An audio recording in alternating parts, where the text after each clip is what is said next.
Russia has not formally committed to continue cooperation on the International Space Station until 2024, as the U.S. proposes, and now says it might pull out by 2020.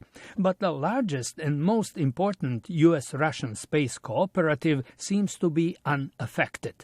Astronaut Rick Mastracchio, who recently returned to Earth after more than 6 months in orbit, says the atmosphere on the space station is as good as ever. The working relationship that we have at the person-to-person level, both on board the space station and even here on the ground, we get along very well with our Russian colleagues, so there's been no problem whatsoever working with them. The personal and professional relationships may be intact, but Scott Pace, director of the Space Policy Institute at George Washington University, says the political environment and the strategic reasons for continuing cooperation have come under a lot of pressure. The question is this a temporary state of affairs, or is this a more of a permanent watershed state of affairs, which would call into question the entire range of post-Soviet cooperation that we've had with Russia. Pace says NASA expects to launch the Orion capsule by 2017 to carry astronauts to the space station and beyond without Russian involvement.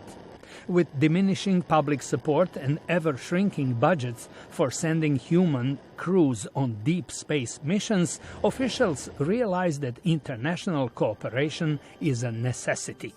At a recent panel discussion on the future of space explorations, NASA Administrator Charles Bolden Jr.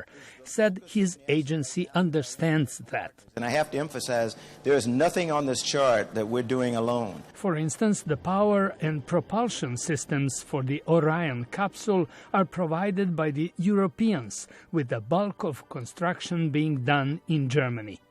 But Russian space officials did not take part in that discussion.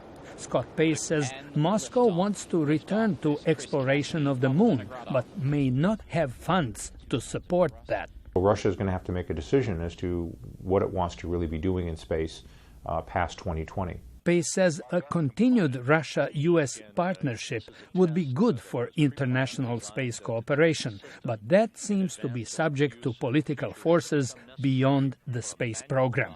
Meanwhile, a fresh U.S.-Russian crew is heading to the International Space Station this week aboard the Russian-made space capsule Soyuz. George Putich, VOA News, Washington.